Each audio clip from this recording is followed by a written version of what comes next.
ಓಂ ನಮಃ ಶಿವಾಯ. ಕರುನಾಡಿನ ಕಣ್ಮಣಿ, ಏಳುಮಲೆಯ ಒಡೆಯ, ಸಾಕ್ಷಾತ್ ಪರಶಿವನ ಸ್ವರೂಪಿಯಾದ ಮಲೆ ಮಹದೇಶ್ವರನ ಪವಾಡಗಳ ಸರಣಿಗೆ ನಿಮಗೆಲ್ಲರಿಗೂ ಸುಸ್ವಾಗತ.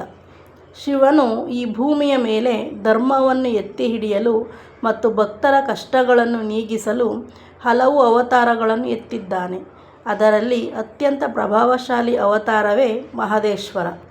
ಸುಮಾರು 600 ವರ್ಷಗಳ ಹಿಂದೆ ಆದಿಶಿವನು ಉತ್ತರಾದಿ ಮಠದ ಚಂದ್ರಶೇಖರ ಮೂರ್ತಿ ಮತ್ತು ಉತ್ತರಾದಿ ಅಮ್ಮನವರ ಮಗನಾಗಿ ಜನಿಸಿದನು ಎನ್ನುತ್ತದೆ ಜಾನಪದ ಕಾವ್ಯ. ಬಾಲಕನಾಗಿದ್ದಾಗಲೇ ಇವನು ಸಾಮಾನ್ಯ ಮಗುವಲ್ಲ ಎಂಬುದು ಎಲ್ಲರಿಗೂ ತಿಳಿಯಿತು. ಮುಖದಲ್ಲಿ ತೇಜಸ್ಸು, ಕಣ್ಣುಗಳಲ್ಲಿ ಕಾರುಣ್ಯ ತುಂಬಿತ್ತು. ಒಮ್ಮೆ ಕಲ್ಯಾಣ ಪಟ್ಟಣದಲ್ಲಿ ಬಸವಣ್ಣನವರ ಶೂನ್ಯ ಪೀಠದ ದರ್ಶನ ಪಡೆದ ಮಹದೇಶ್ವರರು ಅಲ್ಲಿಂದ ದಕ್ಷಿಣದ ಕಡೆಗೆ ಪ್ರಯಾಣ ಬೆಳೆಸಿದರು. ಅವರ ಗುರಿ ಕೇವಲ ಕಾಡಿನ ಬೆಟ್ಟಗಳನ್ನು ಸೇರುವುದಲ್ಲ, ಅಲ್ಲಿ ಅಧರ್ಮವನ್ನು ಹರಡುತ್ತಿದ್ದ ದುಷ್ಟರನ್ನು ಶಿಕ್ಷಿಸುವುದು ಮತ್ತು ಮುಗ್ಧ ಜನರನ್ನು ರಕ್ಷಿಸುವುದಾಗಿತ್ತು.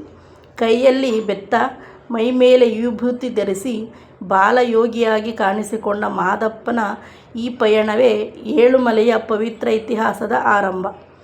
ಆದರೆ ಮಾದಪ್ಪ ಬೆಟ್ಟಕ್ಕೆ ಬಂದಾಗ ಅವನಿಗೆ ಎದುರಾದ ಸವಾಲುಗಳೇನು? ಅವನು ಕಾಡು ಪ್ರಾಣಿಗಳನ್ನು ಹೇಗೆ ಸ್ನೇಹಿತರನ್ನಾಗಿ ಮಾಡಿಕೊಂಡ? ಇದನ್ನು ತಿಳಿಯಲು ಮುಂದಿನ ಎಪಿಸೋಡನ್ನು ನೋಡಿ. ಘೇ ಮಾದಪ್ಪ.